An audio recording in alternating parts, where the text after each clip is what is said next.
Assalamu alaikum respected future doctors. My name is Dr. Yasir Iqbal and I am from King Edward Medical University batch 28 and आज हम लोग conduct करने जा रहे हैं the third master class held at the platform named Quantum Chemist। चलें जी, तो आज का हमारा जो टॉपिक है, सबसे पहला topic of this master class number 3 that is regarding the ID points for some important structures. कुछ ऐसे स्ट्रक्चर्स होते हैं ऑर्गेनिक केमिस्ट्री में कि जिनको पढ़कर आपके माइंड में उनकी इमेज आनी चाहिए। तो ऐसे स्ट्रक्चर्स को हम लोग आज डील करने जा रहे हैं। ठीक है, the first one is the vinyl group. ठीक है, कि विनाइल ग्रुप कैसा होता है। देखो, आपको पता ही होगा कि इथीन का स्ट्रक्चर क्या होता है, that is basically CH2 double bond CH2। Simple, इसमें से आप जो है इस CH2 को हाइड्रोजन एक निकालो और एक ये लाइन लगा दो। जिस तरह नहीं हम लोग अल्केन में से एक हाइड्रोजन निकालते हैं तो अल्काइल बनता है, उसी तरह इथीन में से एक हाइड्रोजन निकालो तो क्या बनता है, विनाइल। अब चाहे आपके साथ इसके साथ मिला लो, विनाइल के साथ ब्रोमीन लगा लो, विनाइल ब्रोमाइड बनेगा। क्लोरीन लगा दो, विनाइल क्लोराइड बनेगा। अब मैं आपको एक और स्ट्रक्चर देता हूँ, इसका नाम बताएं। CH2 double bond with CH, single bond C, triple bond CH। इसको क्या कहेंगे हम लोग, इसको हम लोग कहेंगे विनाइल एसिटाइलिन। क्यों? क्योंकि ये विनाइल था एंड दिस वाज एसिटाइलिन। ठीक है, इसी तरह आपने एक जगह एक और स्ट्रक्चर पढ़ा होगा कि फॉर एग्जांपल अगर आप यहाँ पर इस हाइड्रोजन को निकाल देते हो, ठीक है, और यहाँ पर भी आप एक अदद विनाइल लगा देते हो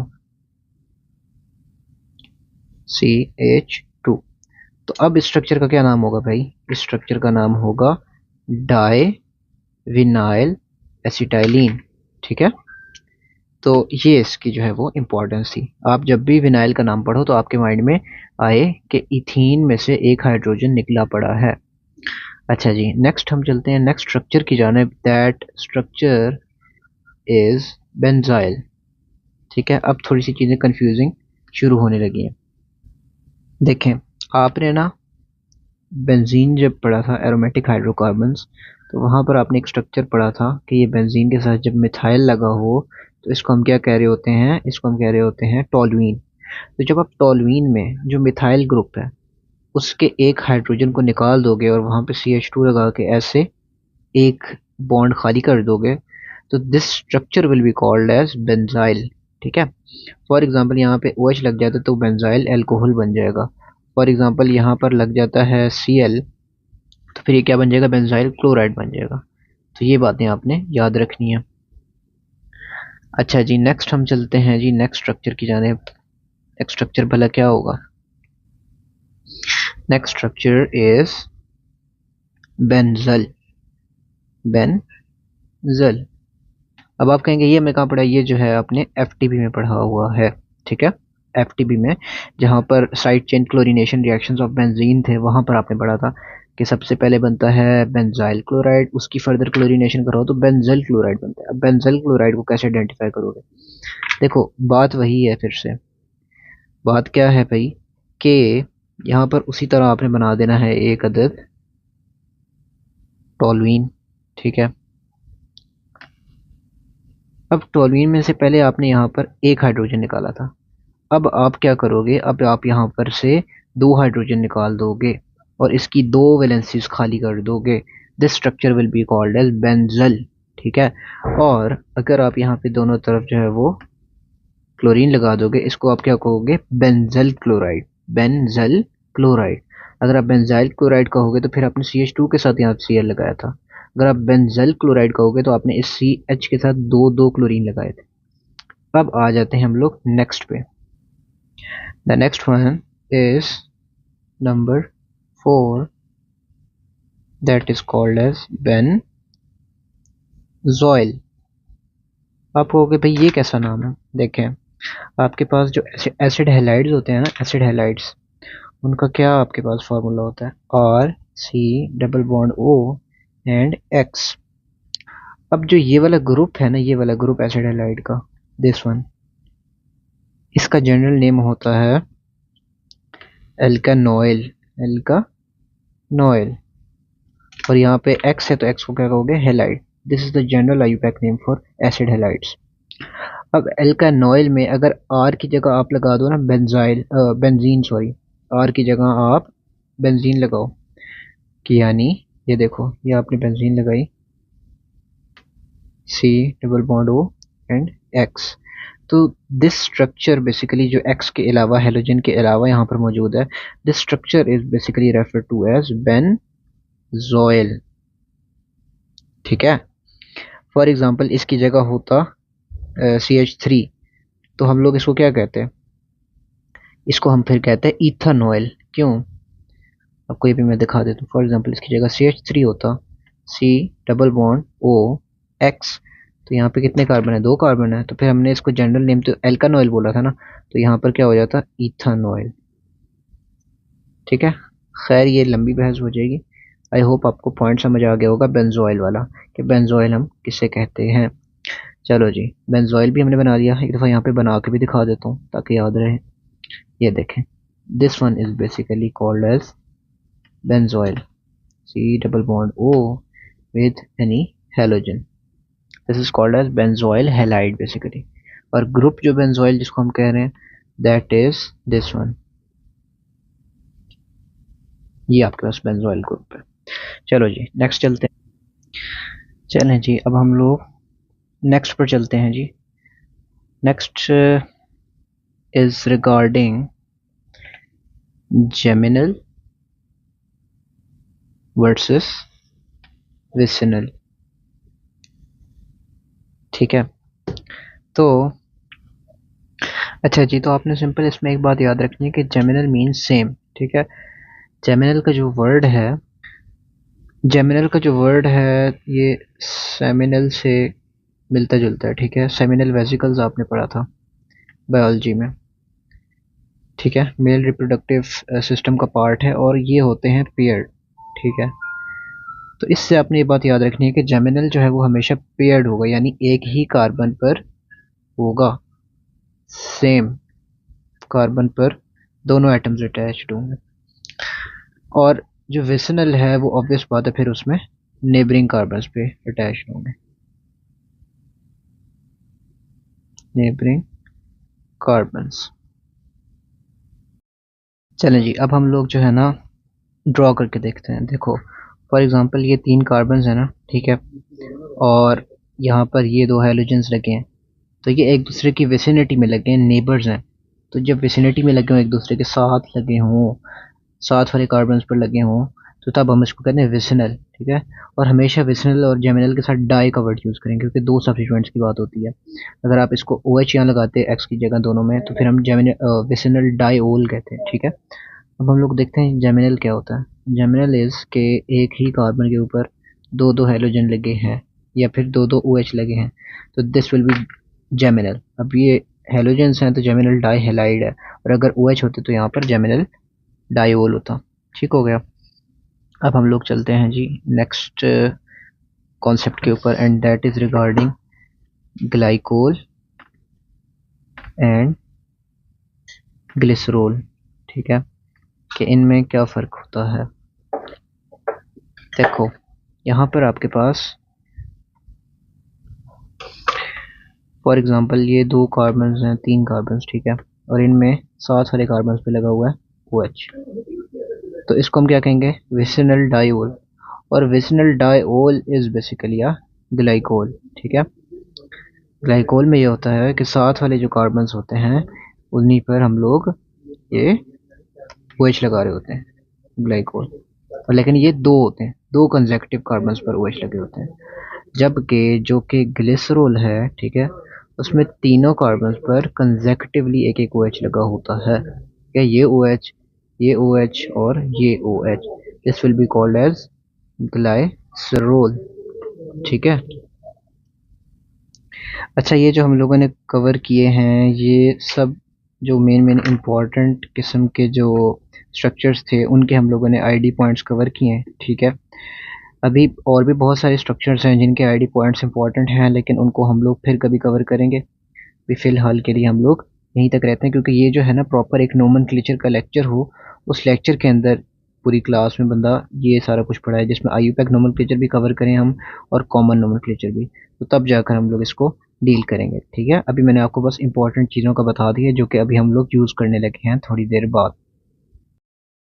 चलें जी, starting with our very important topic of this master class number 3, that is regarding the concept of aromaticity. Aromaticity कि ये जो कॉन्सेप्ट है ये क्या कहता है, and this is really important with respect to your MD CAT. देखो, सबसे पहले तो मैं आपको बताता हूँ कि भाई एरोमेटिसिटी का क्या मकसद है, इसका मतलब क्या है कि अगर कोई कंपाउंड हम लोग कहें कि वो एरोमेटिक है तो उसमें उसका क्या मतलब हुआ। उसका मतलब यह है कि उसके अंदर कुछ कंडीशंस हैं जो कि पूरी हो रही हैं। इस तरह याद रखें, पी सी सी एच, ये एक सीक्वेंस में है। It must be planar, the molecule must be planar. Number 2, it must be cyclic. Number 3, it must be conjugated, इसके अंदर कॉन्जुगेशन हो। नंबर 4, इट मस्ट ओबे हक्कल रूल। ठीक है, ये 4 कंडीशंस अगर पूरी होंगी तो इसका मतलब फिर हम कहेंगे कि वो कंपाउंड जो है वो एरोमेटिक है। अब मैं आपको ना जल्दी जल्दी बताता जाता हूँ। देखिए, प्लानर एक मॉलिक्यूल कब होगा, जब, ये मैंने आपको अपनी मास्टर क्लास में भी बताया था, जो सेकंड मास्टर क्लास थी उसमें हम लोगों ने प्लानैरिटी डिस्कस की भी थी, कि जो आपके पास कोई भी एटम है जो हाइब्रिडाइज हो रहा है, that must be either sp2 और sp। अगर कोई एटम इन दोनों के अलावा हाइब्रिडाइज हुआ हुआ उस मॉलिक्यूल या कंपाउंड के अंदर, तो वो कंपाउंड प्लानर नहीं रहेगा। ठीक हो गया, पहली बात। दूसरी बात साइक्लिक का ये है कि वो जो चेन है, basically cyclic refers to the chain, कि वो चेन जो है वो साइक्लिक कंपाउंड की हो, स्ट्रेट चेन ना हो। देन आ जाते हैं कॉन्जुगेशन। तो कॉन्जुगेशन भी मैंने आपको मास्टर क्लास नंबर 1 में समझाई थी। एक कॉन्जुगेशन बेसिकली ये होती है कि कोई सी, ये मैं आपको ना 5 एंटिटीज लिख कर देता हूँ। Positive charge, negative charge, lone pair, double bond और ट्रिपल बॉन्ड। ठीक है, ये बेसिकली 5 जो एंटिटीज है ना, ये डिटरमिन करती हैं कॉन्जुगेशन को। के फॉर एग्जांपल यहाँ पर एक एंटिटी है, ये दूसरी एंटिटी है, ये तीसरी। अब दरमियान में हमेशा क्या होना चाहिए, एक सिग्मा बॉन्ड होना चाहिए। This is basically a sigma bond. और उससे पहले इनमें से, इन पांचों में से कोई भी एंटिटी आ सकती है, उसके बाद भी इन पांचों में से कोई भी एंटिटी आ सकती है।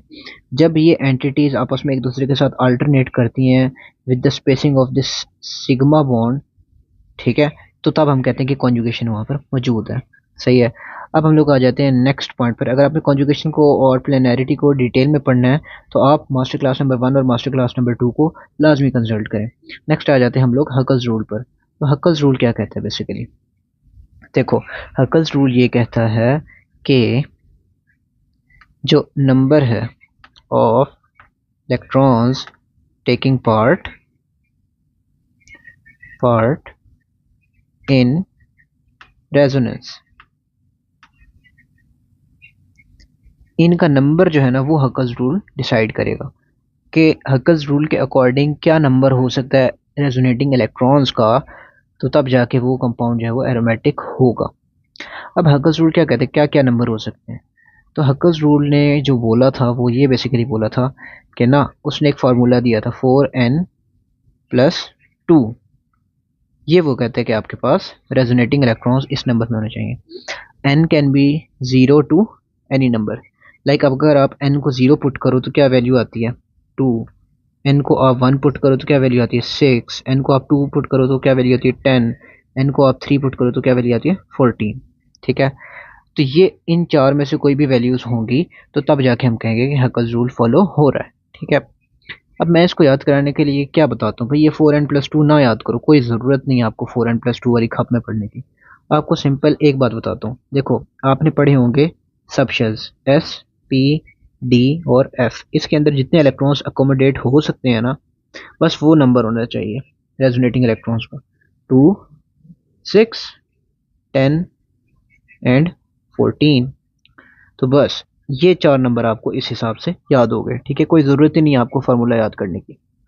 और ये मैंने आपको लग रहा हो कि इररेलेवेंट बात की है कि एसपीडीएफ, ये सिर्फ मैंने आपको इन नंबर्स को याद कराने के लिए बोला, ठीक है, ताकि आपको 4n+2 ना याद ना भी रहे तो आपको पता होगा एसपीडीएफ के बराबर नंबर ऑफ रेजोनेटिंग इलेक्ट्रॉन्स हों।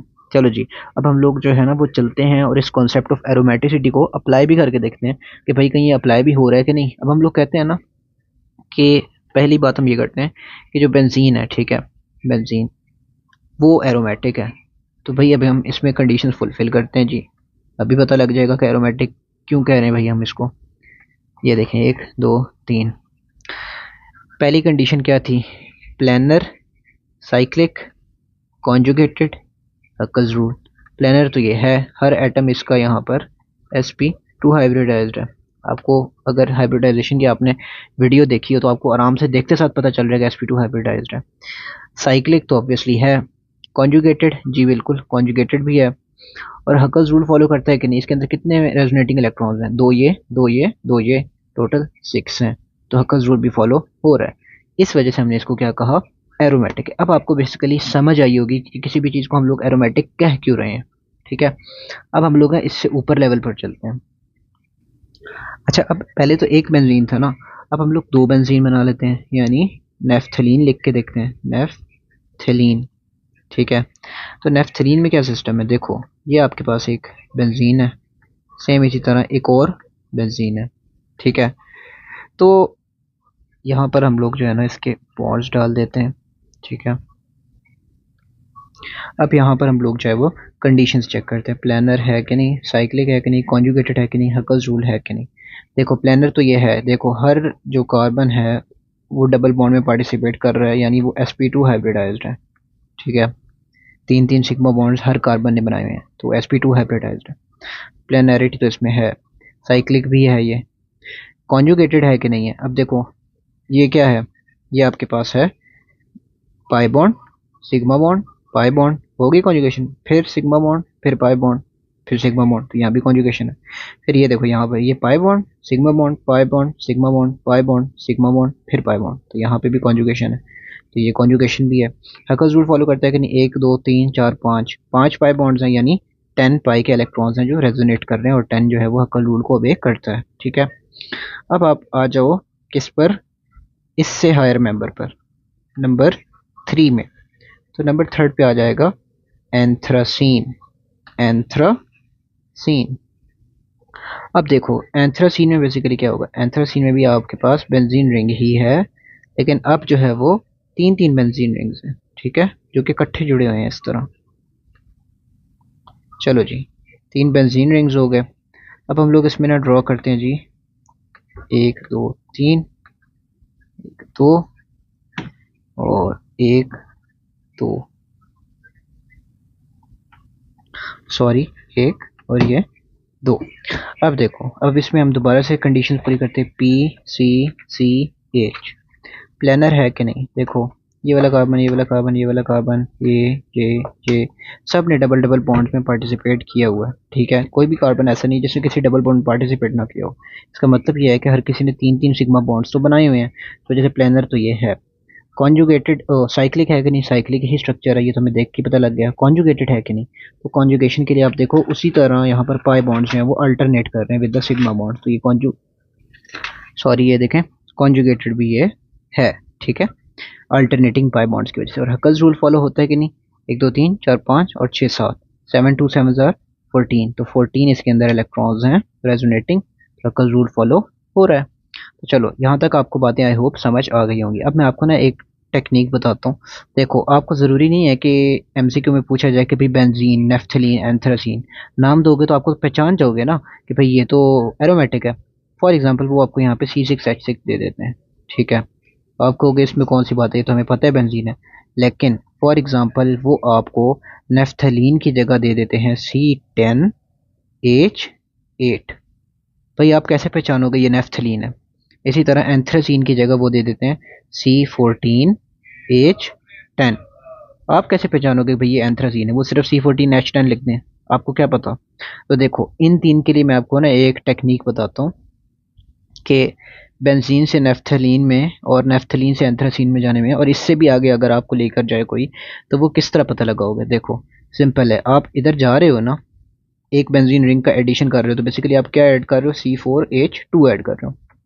आप कहोगे कि मुझे कैसे पता चला इतनी जल्दी कि नेफ्थलीन का ये फार्मूला है? वो तो अच्छा खासा मुश्किल है काउंट करना। तो बात यह है कि सिंपल है, एडिशन ऑफ C4H2, इस तरह याद रखो। जब आप एक और बेंजीन रिंग डाल रहे हो तो यहाँ पर आपके पास अगेन C4H2 की एडिशन हुई है, सही है। तो अब हम लोग कहते हैं ना कि एरोमेटिक कंपाउंड जो है वो बहुत हाईली कंबस्टिबल है, उनके अंदर कार्बन की परसेंटेज ज़्यादा है। तो आप ये खुद देख भी सकते हो कि C6H6 था, फिर कार्बन ज़्यादा बढ़े और हाइड्रोजन कम बढ़े, तो C10H8 हो गया, C14H10 हो गया। अब अंदाज़ा लगो कि कार्बन का कंटेंट कितना ज़्यादा है, हाइड्रोजन का तो ऑलरेडी मैस भी इतना कम है, और कार्बन के एटम्स इतने ज़्यादा हैं, इनका जब मैस लगाओगे तो वो तो बहुत ही ज़्यादा हो जाएगा, ठीक है। तो this is why the aromatic compounds are more combustible in nature, ठीक है। ये हो गया। चले जी, अब हम लोग चलते हैं जी तीन और इम्पोर्टेंट स्ट्रक्चर्स की तरफ, और तीनों एरोमेटिक हैं, और अभी हम लोग देख लेते हैं कि वो क्यों एरोमेटिक हैं। आज हम उनका भी कॉन्सेप्ट समझते हैं। देखो फ्यूरॉन जो है और थायोफीन जो है, इन दोनों में ना सेम इसी तरह का स्ट्रक्चर है, और पायरोल में भी। फ़र्क इनमें क्या क्या है? देखो जो थायोफीन है इसमें थायो आता है, थायो किसके लिए होता है? सल्फर के लिए। तो आपने याद रखना है यहाँ पर सल्फर आएगा, ऑब्वियसली इसके साथ दो लोन पेयर्स हैं, और यहाँ पर एक एक पाई बॉन्ड है, ठीक है। फ्यूरॉन जो है ये आपके पास एसोसिएटेड है टर्म विद ऑक्सीजन एटम, ठीक है। तो यहाँ बेसिकली आएगा ऑक्सीजन एटम, आपको पता है यहाँ पर भी इसके दो लोन पेयर्स, और यहाँ पर उसी तरह एक एक पाई बॉन्ड। पायरोल, पायरोल में भी सेम उसी तरह एक एक पाई बॉन्ड, और यहाँ पर फ़र्क सिर्फ इतना है कि यहाँ पर NH आता है, ठीक है। पायरोल में NH आता है। अब देखो, अब हम लोग ये समझेंगे कि यहाँ पर जो है वो किस तरह एरोमेटिसिटी की कंडीशन सेटिस्फाई हो रही है। Planar, cyclic, conjugated and Huckel's rule. अब ये यहाँ पर कैसे फॉलो हो रहा है? देखो तो सबसे पहले तो हम लोग ना प्लेनैरिटी डिटरमिन करने के लिए हम लोग इनका ना स्ट्रक्चर बना के चेक करते हैं कि क्या स्ट्रक्चर है इसमें। देखो ये ना, ये हम लोगों ने बनाया, ठीक है, और यहाँ पे ना हम लोग फ्यूरॉन की एग्जांपल ले रहे हैं। अब मैं ना आपको समझाऊंगा कि रेजोनेंस करवाते किस तरह है, ठीक है। लाइक कहीं पे कॉन्जुगेशन हुई है तो आपको किस तरह पता लगेगा किस बॉन्ड को किधर और क्या करना। देखो ये जो एंटिटी होती है ना, कोई भी, आप उसको ना उसके साथ वाले सिग्मा बॉन्ड पे मूव करते हो, ठीक है। अब ये ऑक्सीजन के ऊपर लोन पेयर है ना, इसको आप किस पे मूव करोगे? साथ वाले सिग्मा बॉन्ड पे। और जो उसके साथ वाला पाई बॉन्ड होता है वो मूव करता है अपने एटम पे, ठीक है। ये वाला जो लोन पेयर है ना, ये मूव करेगा सिग्मा बॉन्ड पे, और ये डबल हो जाएगा। और ये जो पाई बॉन्ड है, this will move into the atom, उस एटम के ऊपर नेगेटिव चार्ज की फॉर्म में आ जाएगा, ठीक हो गया। अब हम लोग किन बनाते हैं इसे, जल्दी जल्दी देखते हैं क्या हुआ है। यहाँ पर ऑक्सीजन के ऊपर पॉजिटिव चार्ज आ गया, एक लोन पेयर उसी तरह पड़ा हुआ है इसके ऊपर, और ये यहाँ पर जो है उसका पाई बॉन्ड बन गया, और यहाँ पर उसका नेगेटिव चार्ज की फॉर्म में पड़ा हुआ है, और यहाँ पर उसी तरह पाई बॉन्ड है। अब क्या होगा? उस नेगेटिव चार्ज में मूव करना है अब, ठीक है। तो अब ये जो नेगेटिव चार्ज है ना, ये मूव करेगा इस सिग्मा बॉन्ड पे, और ये जो पाई बॉन्ड था ये मूव करेगा अपने अगले एटम पे, ठीक हो गया। अब देखें अब क्या हुआ। अब जो स्ट्रक्चर बनेगा वो ऐसा होगा कि ये देखो, ऑक्सीजन के ऊपर लोन पेयर एक पॉजिटिव चार्ज, ये इसने बनाया हुआ डबल बॉन्ड, और यहाँ पर एक डबल बॉन्ड आ गया, और यहाँ पर अब नेगेटिव चार्ज आ गया रेजोनेट करके। अब देखो अब क्या होगा, अब ये होगा कि ये इसने और मूव करने आ गए, अब ये इस वाले बॉन्ड पे मूव करेगा, ठीक है। ऑक्सीजन को छोड़ दो, और ये वाला जो पाई बॉन्ड था ये मूव करेगा इस वाले कार्बन पर। अब देखो हम इसको आगे लेकर जाते हैं, तो आगे क्या होगा कि जो अब अगला स्ट्रक्चर बनने लगा है उसमें ये हुआ है कि ये आपके पास जो है वो स्ट्रक्चर है, और यहाँ पर जो डबल बॉन्ड था ये नेगेटिव चार्ज की फॉर्म में यहाँ आ गया, ये अब डबल बॉन्ड हो गया, ठीक है। ये डबल बॉन्ड उसी तरह है, और ये ऑक्सीजन के ऊपर एक लोन पेयर और एक पॉजिटिव चार्ज शुरू वाला। अब ये होगा कि अगेन उसी तरह ये जो नेगेटिव चार्ज है ये अपने अगले बॉन्ड पे शिफ्ट होगा और ये जो है अपना इस कार्बन पे शिफ्ट होगा। ठीक हो गया। अब हम लोग एक और स्ट्रक्चर बनाते हैं। ये देखो, ये ऑक्सीजन है, इसके ऊपर ये पॉजिटिव चार्ज है, ये साथ ही उसी तरह लोन पेयर है, और ये आपके पास जो है वो पाई बॉन्ड हो गया, और यहाँ पर अब आपके पास आ गए नेगेटिव चार्ज। अब फाइनल स्टेप में क्या होगा कि फर्दर वो नेगेटिव चार्ज मूव करेगा इधर, और ये वाला जो डबल बॉन्ड है ऑब्वियस बात है ये वाला मूव करेगा इधर ऑक्सीजन पे, और वापस से स्ट्रक्चर जो है वो फ्यूरॉन का बन जाएगा। ये देखो, ये आपके पास जो है वो ऑक्सीजन है, इसके बाद 2 लोन पेयर हो गया। अब ये किसका बॉन्ड आ गया, ये दूसरा इसका बॉन्ड आ गया, और ये सारा जो है वो रेजोनेट करके वही बन गया। अब मेरी बात सुने, मैं आपको ना सिखाता हूँ कि ये हम लोगों ने किस तरह किया है, ताकि आप भी ये खुद कर सकें। सबसे पहली बात ये कि ये जो हेट्रो एटम होता है इसके लोन पेयर को आपने रेजोनेट करवाना है। जब आप लोन पेयर को रेजोनेट करवाओगे किस तरह करवाना है कि उसको साथ वाले सिग्मा पे शिफ्ट करना है, वो डबल कर देना है, और जो साथ वाला पाई बॉन्ड होगा उसको अगले कार्बन पे नेगेटिव चार्ज की फॉर्म में ले जाना है। अब हर जगह यही करना है। अब उस नेगेटिव चार्ज को आगे लेके जाना है। अब आपने इसको नहीं छेड़ना, अब आपने नेगेटिव चार्ज जो यहाँ पर आया था उसको आगे लेकर जाओ, और उससे अगले पाई बॉन्ड को उससे अगले कार्बन के ऊपर नेगेटिव चार्ज की फॉर्म में लेके जाओ। अब यहाँ पर आ जाओ, अब ये कर लिया। अब फिर से नेगेटिव चार्ज को मूव करो, मतलब आपने हमेशा नेगेटिव चार्ज को अपने साथ वाले सिग्मा पे लेके जाना है, और उसके साथ जो पाई बॉन्ड होगा उसको अपने से अगले उस कार्बन पे नेगेटिव चार्ज की फॉर्म में लेके जाना है। अब यहाँ पे फिर वही हुआ, जब आपने ये फिर किया वहां पर, तो फिर से आप लोगों ने यहाँ पर नेगेटिव चार्ज को इधर लेके गए, और यहाँ से अगले वाले पाई बॉन्ड को आपने अगले कार्बन पे नेगेटिव चार्ज की फॉर्म में शिफ्ट किया। फिर यहाँ पे अगेन नेगेटिव चार्ज को शिफ्ट किया आपने साथ वाले सिग्मा बॉन्ड पे, डबल बॉन्ड किया इसको, और ये जो डबल बॉन्ड था इसको ऑक्सीजन के ऊपर क्या कर दिया, शिफ्ट कर दिया, और फाइनली आपको क्या मिल गया, एक और वही वाला फ्यूरॉन। ठीक है, तो इस तरह हम लोग जो है वो बेसिकली रेजोनेंस करवा रहे होते हैं, और आपने बेसिकली सिर्फ फ्यूरॉन की रेजोनेंस नहीं सीख ली, इसके साथ आपने जो है वो यहाँ पर थायोफिन की भी सीख ली है, पायरोल की भी सीख ली है, क्योंकि सब में रेजोनेंस इस तरह होगी, सिर्फ हेट्रो एटम में फर्क आएगा। ठीक है, क्योंकि सब हेट्रो एटम्स का लोन पेयर इन्वॉल्व हो रहा है। अब आप मुझे ये बताओ कि ये प्लानर है कि नहीं है। आपने देखा था कि जितने भी रेजोनेंस स्ट्रक्चर थे उसमें ऑक्सीजन ने यहाँ पर डबल बॉन्ड बनाया हुआ था, उसमें पॉजिटिव चार्ज था, एक ये सिग्मा बॉन्ड, एक ये सिग्मा बॉन्ड, एक ये लोन पेयर, तो कितने हो गए, आंसर आया 3, और 3 का मतलब क्या होता है, sp2। ठीक है, तो यहाँ पर आपके पास ये कार्बन तो sp2 हैं ही, लेकिन ये जो ऑक्सीजन है जब ये रेजोनेंस हो रही होती है इसके जो ये लोन पेयर हैं, ये जब पार्ट करते हैं टेक पार्ट रेजोनेंस में, तो ऑक्सीजन भी डबल बॉन्ड बना लेता है कार्बन से। इस वजह से हम लोग ये कहेंगे कि प्लानर तो ये है, ये भी प्लानर होगा और ये भी प्लानर होगा, क्योंकि एक पे जो अप्लाई होगा सब पे अप्लाई होगा, सबके स्ट्रक्चर सेम है, सिर्फ हेट्रो एटम्स का फर्क है। साइक्लिक है ये, ऑब्वियस बात है साइक्लिक, तो ये भी है, ये भी है और ये भी है। कॉन्जुगेशन है कि नहीं है, देखो लोन पेयर सिग्मा बॉन्ड और यहाँ पे पाई बॉन्ड, फिर आपके पास पाई बॉन्ड के पास सिग्मा बॉन्ड, फिर पाई बॉन्ड, फिर पाई बॉन्ड के पास सिग्मा बॉन्ड, और फिर लोन पेयर, तो कॉन्जुगेशन हर जगह पर है। ठीक है, अब हक्कल्स रूल अप्लाई हो रहा है कि नहीं। यहाँ पर बच्चे क्या गलती करते हैं, बच्चे समझते हैं हक्कल्स रूल में सिर्फ और सिर्फ पाई इलेक्ट्रॉन्स आते हैं, हालांकि यहाँ पे सिर्फ पाई इलेक्ट्रॉन्स नहीं आते, यहाँ पे वो लोन पेयर भी तो काउंट होगा ना जो रेजोनेंस में पार्ट कर रहे हैं। ठीक है, ये इस हेट्रो एटम का लोन पेयर, इस हेट्रो एटम का लोन पेयर और इस हेट्रो एटम का लोन पेयर यहाँ पे इन्वॉल्व होगा, तो इसका मतलब आंसर क्या आया है, 6। इसके लिए भी 6, इसके लिए भी 6, और हक्कल्स रूल जो है वो फिर तीनों पर अप्लाई होगा। ठीक है, आपको मैंने रेजोनेंस भी सिखा दी, आपको मैंने इन तीनों की एरोमेटिसिटी भी समझा दी। नेक्स्ट चलते हैं हम, एक लास्ट स्ट्रक्चर रह गया जिसका मैंने आपको बताना है। देखें, और उसका क्या नाम है, बेसिकली उसका नाम है पायरिडीन।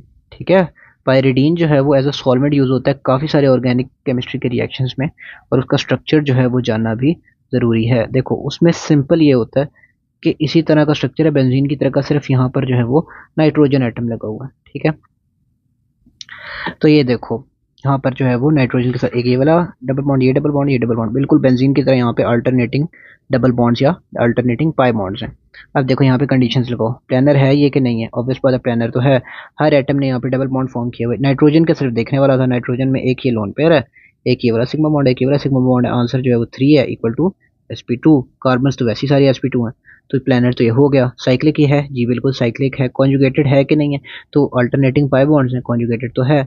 अब आप कहोगे यहाँ पर हक्कल रूल कैसे अप्लाई होगा, मतलब अब हमें यहाँ कैसे पता चला कि यहाँ पे लोन पेयर जो है वो रेजोनेट नहीं कर रहा, तो वो हमें ऐसे पता चला कि लोन पेयर के बगैर ही कॉन्जुगेशन पूरी हो रही है। देखो pi bond sigma bond, pi bond sigma bond, pi bond sigma bond, फिर पाई बॉन्ड, लोन पेयर की यहाँ जरूरत नहीं है।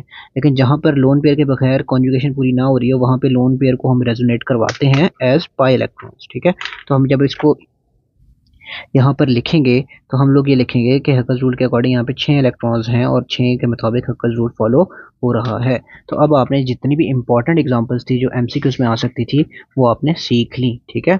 अब हम इसको समराइज कर देते हैं। देखिए पहला था बेंजीन, देन आपके पास आया नेफ्थलीन, ठीक है, 2 बेंजीन्स मिला दो तो नेफ्थलीन, ठीक है। नेफ्थलीन के बाद आ जाता है एंथ्रासीन, एंथ्रासीन के बाद आ जाता है आपके पास जो हेटेरोएटम्स वाले कंपाउंड है यानी फ्यूरॉन, थायोफीन और पायरोल, ठीक है, पायरोल। एंड पायरोल के बाद क्या आ जाता है आपके पास, पायरिमिडीन।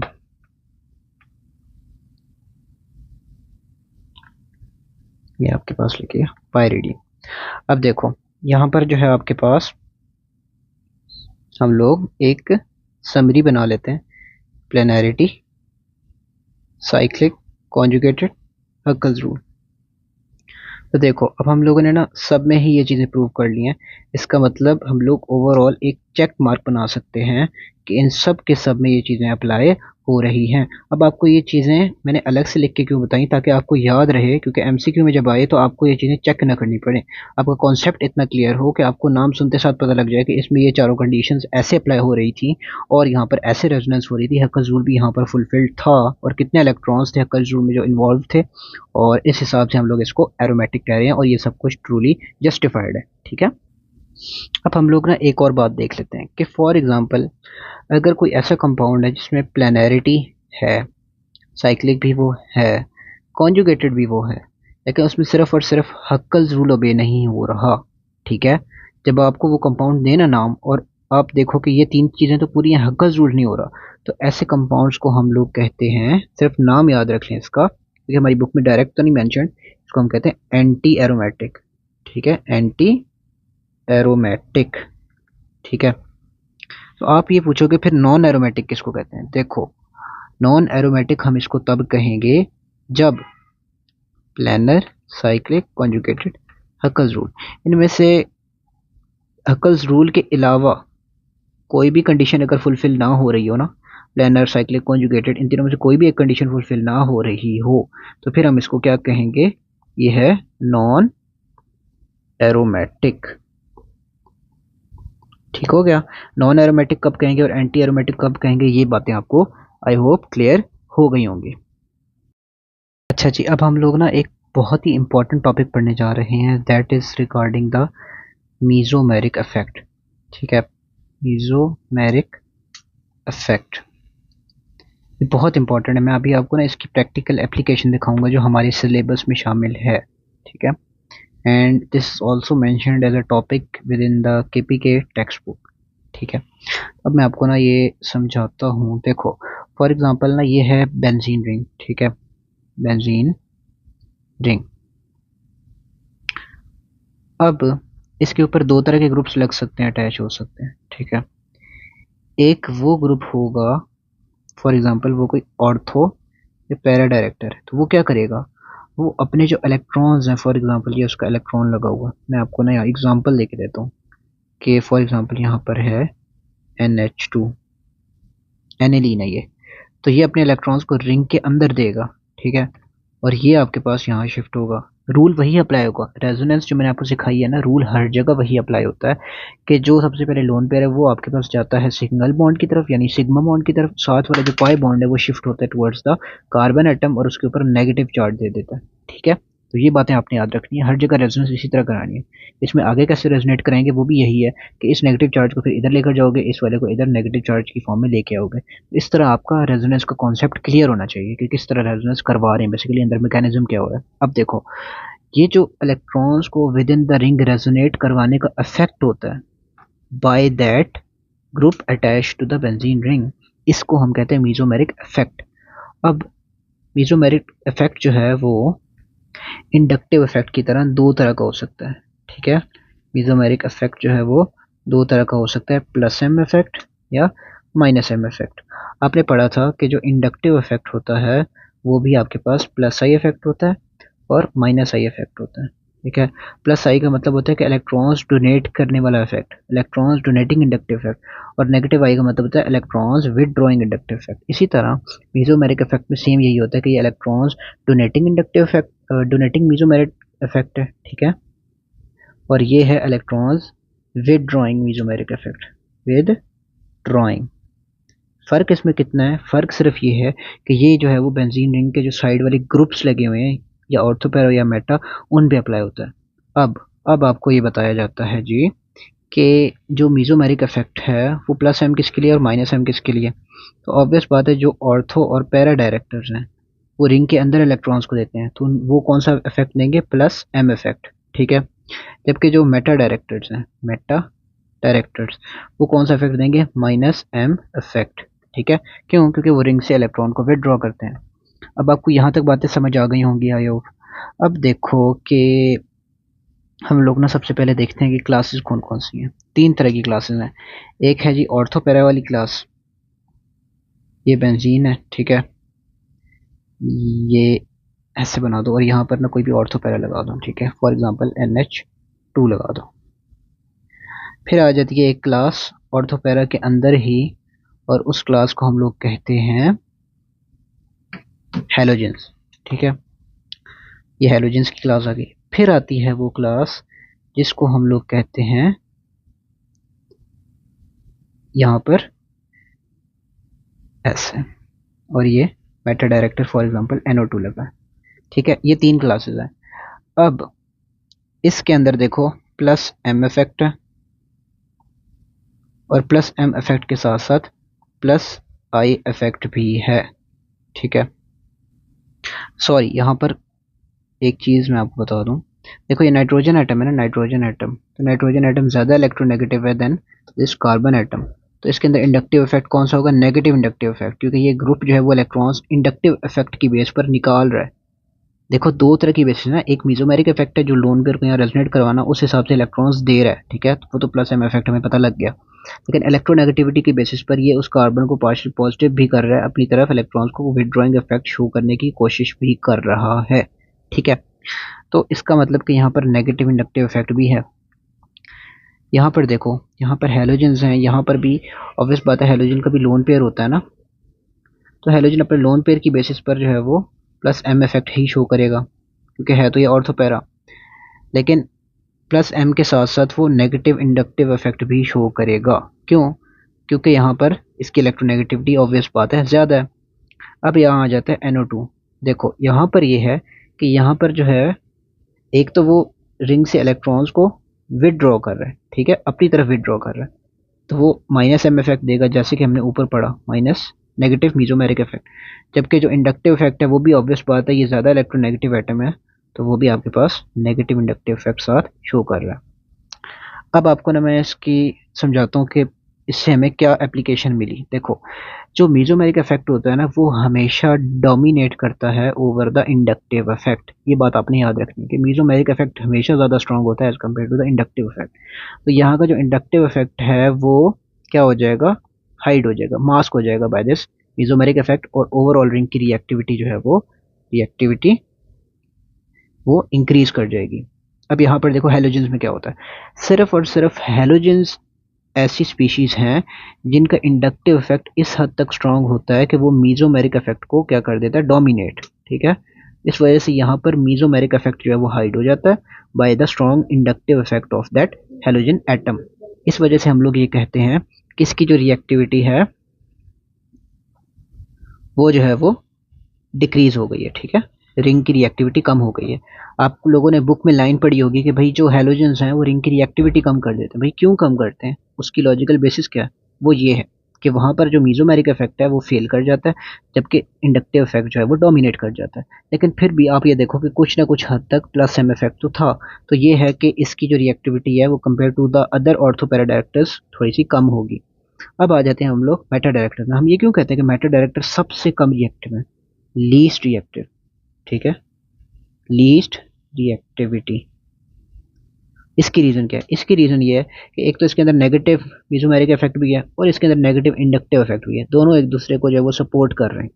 और जब दोनों सपोर्टिव रोल में एक दूसरे को कर रहे हैं तो ये भी आपके पास रिंग की रिएक्टिविटी को डिक्रीज कर रहा है, ये भी आपके पास रिंग की रिएक्टिविटी को डिक्रीज कर रहा है इलेक्ट्रॉन्स अपनी तरफ खींच के। इस वजह से हम ये कहेंगे कि जो है ये लीस्ट रिएक्टिव है।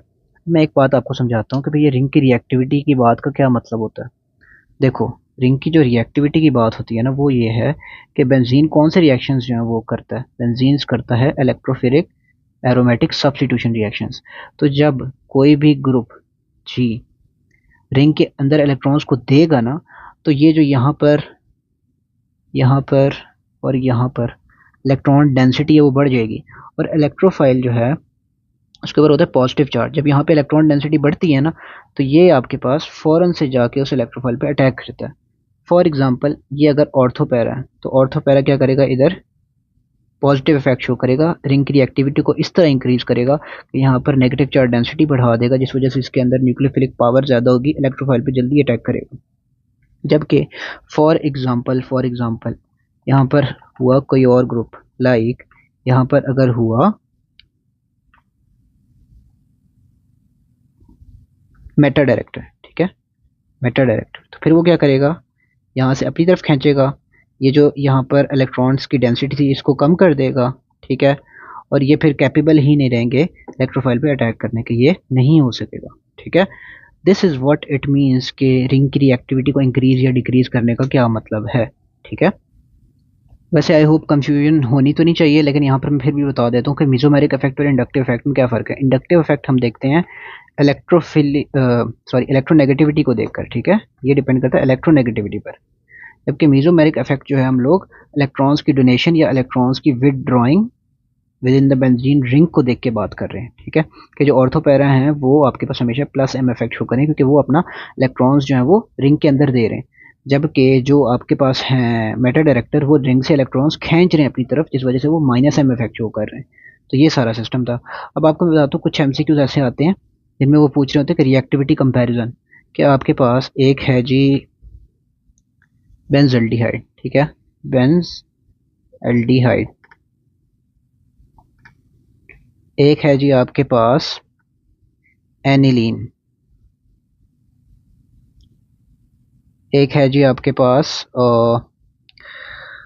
ब्रोमोबेंजीन,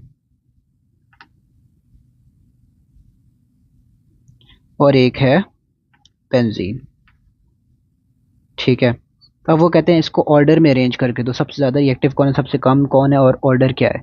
तो सबसे ज़्यादा ऑब्वियस बात है ये ऑर्थोपैरा डायरेक्टर है, तो इसके अंदर जो है आपके पास ये जो है वो फर्स्ट पे आएगा, इसकी सबसे ज़्यादा रिएक्टिविटी होगी। देन आपके पास आ जाता है ऑर्थोपैरा रिएक्टर के डायरेक्टर के बाद आ जाता है सिंपल बेंजीन, ठीक है। क्यों? क्योंकि जो हेलो बेंजीन है, लाइक ये जो हेलो बेंजीन यानी ब्रोमो बेंजीन है, इसमें ये होगा कि जो माइनस आई इफेक्ट है यानी नेगेटिव इंडक्टिव इफेक्ट, ये डोमिनेट तो करेगा ना, रिंग की रिएक्टिविटी को कम ही करेगा, ठीक है। रिंग की रिएक्टिविटी को जब कम कर देगा तो ऑब्वियस बात है बेंजीन तो कम से कम इससे ज़्यादा ही रिएक्टिव है ना, उसने तो रिएक्टिविटी कम कर दी, इसने ना बढ़ाई ना कम की, तो बेंजीन सेकंड नंबर पर होगा। तो थर्ड नंबर पर कौन सा होगा, हेलो बेंजीन यानी ब्रोमो बेंजीन, और फोर्थ नंबर पर होगा ये मेटा डायरेक्टर क्योंकि इसकी रिएक्टिविटी जो है वो सबसे ज़्यादा कम है, ठीक है। तो this will be the order. अब मैं आपको ना एक चीज़ बताता हूँ कि इनको पहचानते कैसे हैं कि भाई कोई ऑर्थोपैरा डायरेक्टर है या मेटा डायरेक्टर है। इसको पहचानने के लिए ना बड़ी ही सिंपल ट्रिक है, ठीक है। वो सिंपल ट्रिक क्या है, देखो अब फॉर एग्जांपल ये बेंजीन है ना, ठीक है, जो इसके साथ डायरेक्टली लगा हुआ ग्रुप है, ठीक है, इसके साथ डायरेक्टली लगा हुआ ग्रुप है, फॉर एग्जांपल वो NH2 है, उस ग्रुप के एटम को देखना है जो एटम डायरेक्टली इस बेंजीन से बॉन्डेड है। This is the atom, that is nitrogen atom. अब आपने ये देखना है कि वो नाइट्रोजन एटम का जो ये जिस ग्रुप में नाइट्रोजन एटम है, क्या उस नाइट्रोजन एटम की इलेक्ट्रोनेगेटिविटी बाकी एटम से ज़्यादा है। तो ऑब्वियस बात है ये ज़्यादा इलेक्ट्रोनेगेटिव है ना as compare to these hydrogen atoms, तो हम ये कहेंगे कि ये ऑर्थोपैरा है, ठीक है। अब इसको कहीं पर भी अप्लाई कर लो, ऑर्थोपैरा में हर जगह ये चीज़ अप्लाई हो रही होगी, ठीक है। फॉर एग्जांपल मैं आपको ना एक और देता हूँ ऑर्थोपैरा की एग्जांपल, एनिसोल, ठीक है, एनिसोल, एंड उसमें ये बेंजीन बना हुआ है OCH3। अब देखो इसमें अगेन ऑक्सीजन जो है वो डायरेक्टली बॉन्डेड है, इसकी इलेक्ट्रोनेगेटिविटी जो है वो ज़्यादा है as compare to the other atoms of its group, यानी ये जो CH3, तो इसका मतलब ये भी क्या होगा, ऑर्थोपैरा। ठीक है, तो आपको ये देख के पता लगे। अब इसको हम अप्लाई करते हैं with in the Meta directors, कि मेटा डायरेक्टर्स में कैसे अप्लाई होती है। देखो ये आपके पास बेंजीन है ना, ठीक है।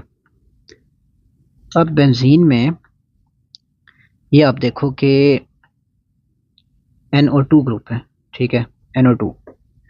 अब यहाँ पर ये नाइट्रोजन है और ये ऑक्सीजन है, तो ऑब्वियस बात है ऑक्सीजन की इलेक्ट्रोनेगेटिविटी ज़्यादा है, यानी नाइट्रोजन की इलेक्ट्रोनेगेटिविटी कम है अपने other members of the group से, इस वजह से हम कहेंगे ये मेटा डायरेक्टर है, ठीक है।